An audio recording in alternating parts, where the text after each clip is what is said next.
চিকু বাবার অফিসে গিয়ে কোনো দুষ্টুমি ফাজলামি করো না। আচ্ছা ঠিক আছে।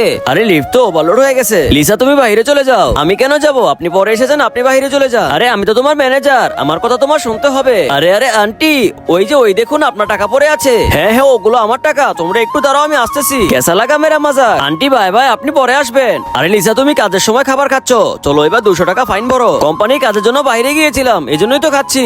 আরে মা দেখো, মাথা মোটা ম্যানেজার আমাদেরকে খেতে দিচ্ছে না। চিকু বাবা কি হয়েছে? পাপা আমি আর লিসা আপু খাবার খাচ্ছিলাম, তখনই মায়া আন্টি লিসা আপুকে 200 টাকা ফাইন ভরতে বলছে। তোমার আপুর কোনো ফাইন ভরতে হবে না, তোমরা দুজন সুন্দর মতো খাবার খেতে পারো। আরে আমার খেলনাটা ওইখানে পড়ে আছে, আপনার কথা মতো আমি সব কাগজপত্র একসাথে করে রেখেছি। আমি কালকে আপনার কাছে আসতেছি। আমাদের কোম্পানির ইম্পর্টেন্ট ডাটা লিক হয়ে গেছে, আর এগুলো আপনাদের মধ্যে কেউ করেছে। আমার তো মনে হয় এই কাজ লিসা করেছে। আচ্ছা বলুন তো, আপনার আমার সাথে কিসের শত্রুতা আছে যে সবকিছু দোষারোপ আমার উপর চাপিয়ে দেন? স্যার আপনি বলুন, আমি কোম্পানি ম্যানেজার, এমন একটি খারাপ কাজ আমি কি করে করব? পাপা এই খারাপ কাজটি লিসা আপুই করেছে। যখন আমি অফিসে খেলা করছিলাম তখনই কথা বলতে আর ডাটা চুরি করতে দেখে ফেলেছি। আরে এমন ছোট বাচ্চার কথা কে বিশ্বাস করবে? আমার নিজের ছেলের উপর পুরো ভরসা আছে। আর আজকে দেখবো তোমরা কাকে বেশি ভালোবাসো। মাকে ভালোবাসলে লাইক দিয়ে যাও, বাবাকে ভালোবাসলে সাবস্ক্রাইব, আর পার্ট 2 দেখতে হলে কমেন্টসে পার্ট 2 লিখো।